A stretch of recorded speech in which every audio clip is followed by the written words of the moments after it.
15 ming rublik studentskiy bilet patentni o'rnini bosa oladimi yoki yo'qmi? Videoga bitta like bosib tarqatib qo'yinglar, hamma xabardor bo'lsin.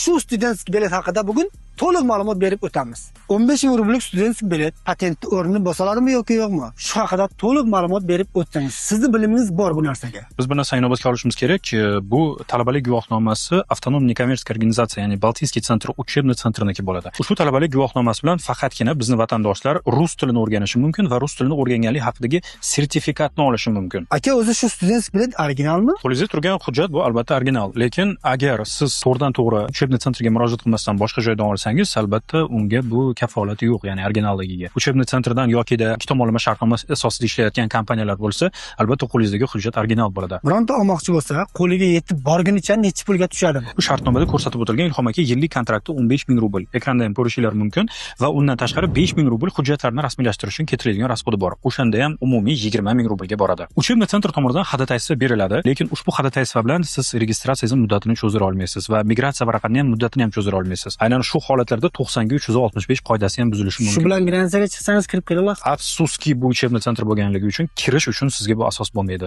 Agar akkreditatsiyasi bor universitetlar bo'layotgan bo'lsa, unda kirish mumkin. Учебный centr hech qanday qonunchilikni buzgani yo'q. Bu litsenziyasi bor, rus tilini o'rgatadi, hamma narsa qonuniy. Faqatgina bizning vatandoshlarimiz ushbu talabalik guvohnomasini, shartnomasini tuzayotganda noto'g'ri ma'lumotlarga ega bo'lishyapti. Kimgadir rus tili kurslari bo'yicha studentskiy bilet kerak bo'ladigan bo'lsa, pastdagi telefon raqamlariga telefon qilib, to'liq ma'lumot olishlaringiz mumkin. Sog' bo'lasizlar, salomat bo'lasizlar, o'zlaringizni ehtiyot qilinglar. Sog' bo'linglar.